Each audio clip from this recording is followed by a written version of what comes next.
They locked him in a cold iron cell beneath the oldest fortress in the kingdom, where light barely touched the stone and hope seemed to rot like forgotten straw on a damp floor. His name was Eric, and he had once been a captain of the royal guard before betrayal wrapped around his life like chains forged in darkness. The council called him traitor, though he had bled for the crown and carried scars that proved loyalty deeper than any oath spoken before a throne. Now he sat alone with bruised ribs and dried blood on his temple, listening to the distant drip of water echo through corridors carved centuries ago. Above him the kingdom celebrated a false peace, while whispers of war stirred beyond the mountains where shadows gathered in unnatural silence. Eric closed his eyes and remembered the moment soldiers he once commanded lowered their spears and refused to meet his gaze. He had tried to explain the warning he carried about the rising threat in the east, but fear had already poisoned the court. They claimed he sought power for himself, though he had only sought to prepare them for a storm that would burn the skies. In the darkness of the cell, he wondered if the storm had already begun, and if his imprisonment had sealed the fate of thousands. Rats moved through the straw, and the scent of rust and mildew filled his lungs with every shallow breath he dared to take. Days passed without measure because no sunlight reached him, and the guard spoke little beyond harsh commands and cruel laughter. Sometimes he heard distant screams from other prisoners, and he prayed that none of them was suffering because of lies tied to his name. Despite hunger and pain, a strange calm began to grow within him like an ember refusing to die beneath layers of ash. He remembered the ancient stories told by his grandmother about creatures older than kingdoms and wiser than kings. She had spoken of dragons who once judged the hearts of men and chose champions when the world teetered on the brink. As a child, he had laughed at those tales and dreamed only of swords and banners and glory beneath open skies. Now in chains, he found himself whispering those stories into the darkness as if they were prayers meant for forgotten gods.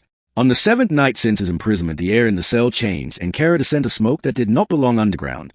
Eric opened his eyes and saw a faint glow seeping through the cracks in the stone wall opposite his shackled wrists. At first he thought fever had claimed his mind, but the glow intensified and shadows stretched across the floor like living things. The rats fled into holes, and even the distant dripping water seemed to hold its breath in fearful anticipation. A deep rumble vibrated through the stone, and dust fell from the ceiling as if the fortress itself trembled before an approaching force.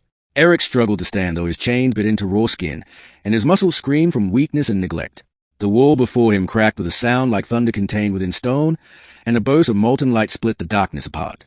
Through the shattered stone stepped a creature vast and radiant, whose scales shimmered like embers in a dying sun.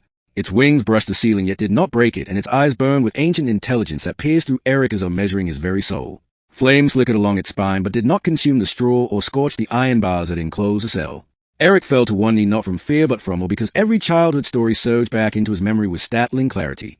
The dragon lowered its massive head until one golden eye met his, and the world seemed to narrow to that single blazing gaze. "You are not the traitor," they claimed. The dragon spoke, though its mouth did not move, and the words resonated within Eric's mind. Eric swallowed his disbelief and answered with a trembling whisper, asking why such a being would come to a condemned man in chains.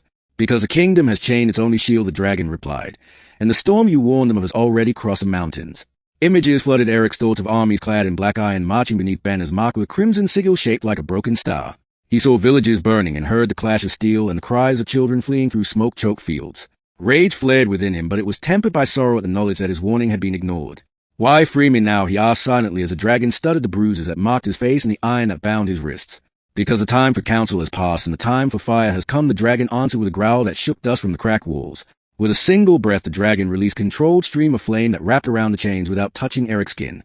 The iron glowed white, then shattered into fragments that fell harmlessly to the floor like cooled ash.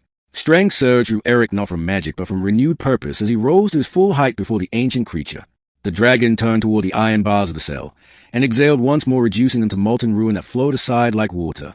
Beyond the destroyed barrier, the corridor lay empty because guards had fled from the tremors and the unnatural light. The dragon gestured with its head, and Eric understood that his path forward no longer led through quiet obedience. They moved through the underground holes together, with the dragon's massive form phasing through stone when corridors proved too narrow. As they ascended toward the surface, alarms began to ring across the fortress, signaling panic rather than organized offense. Soldiers rushed through stairwells only to freeze in terror at the sight of blazing wings illuminating the ancient stone. Some dropped their weapons, while others fell to their knees, believing Judgment Day had arrived at last. Eric did not strike them down, though he could have taken their swords and carved a path through fear. Instead, he commanded them to stand and listen, because the enemy approaching from the east would show no mercy. His voice carried authority that had not faded despite betrayal, and many recognized a captain they once trusted. The dragon emerged into the courtyard beneath a night sky streaked with distant lightning that hinted at the coming war. Villagers gathered beyond the fortress gates, gasped as a massive creature unfolded its wings and cast flickering light over stone towers. Eric climbed onto the dragon's lowered foreleg and addressed the crowd with a voice strengthened by truth rather than rank. He spoke of the approaching army and the lies that had silenced him and the choice before them now. Some looked toward the palace balcony, where the king stood pale and shaken by the sight of fire made flesh. The king had believed whispers from jealous nobles who feared Eric's popularity among soldiers and common folk alike. Now confronted by a dragon, the king seemed smaller than ever before.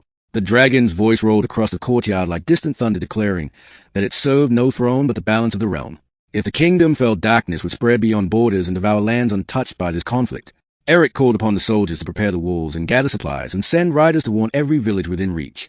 Fear slowly transformed into determination as men and women remembered that survival required courage rather than denial. The king descended from the balcony and approached Eric with hesitant steps burdened by regret. He removed the insignia of condemnation from Eric's tunic and bowed his head before the watching crowd. "I was wrong," the king admitted, and his voice trembled not from cowardice but from shame. Eric accepted the apology not for pride but because unity mattered more than vengeance. The dragon watched this exchange with unreadable eyes that had witnessed countless rises and falls of mortal rulers. Before dawn, the first scouts returned with confirmation that the enemy host advanced faster than expected. Their numbers darkened the horizon like a tide of steel and cruelty driven by a warlord who sought dominion over all kingdoms. Eric stood upon the battlements beside the dragon, whose presence alone bolstered morale among weary defenders. When the enemy banners became visible, even the bravest felt a chill at the scale of the threat approaching.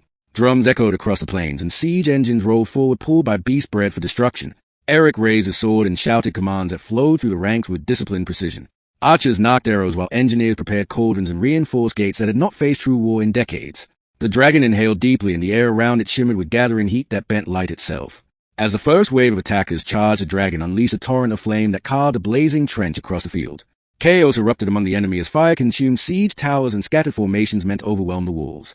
Yet the warlord anticipated resistance and ordered his mags to counter the dragon with spells forged in forbidden academies. Bolts of crackling energy streaked toward the sky, striking the dragon's scales with bursts of violet light.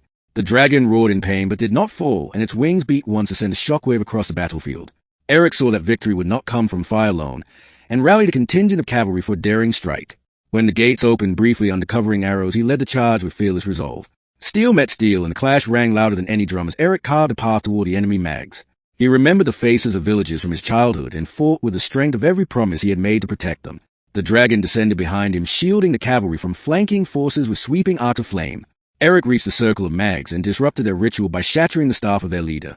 Without coordinated magic, the enemy ranks faltered and confusion spread like cracks in thin ice.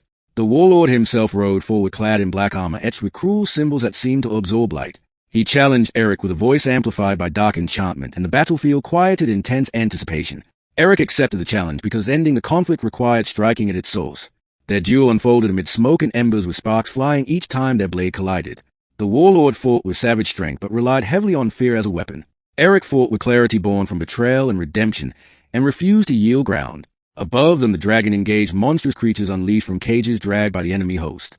Flame and shadow twisted together in a violent dance that scarred the earth beneath. At a crucial moment, the warlord attempted to invoke a spell that would bind Eric in chains of darkness.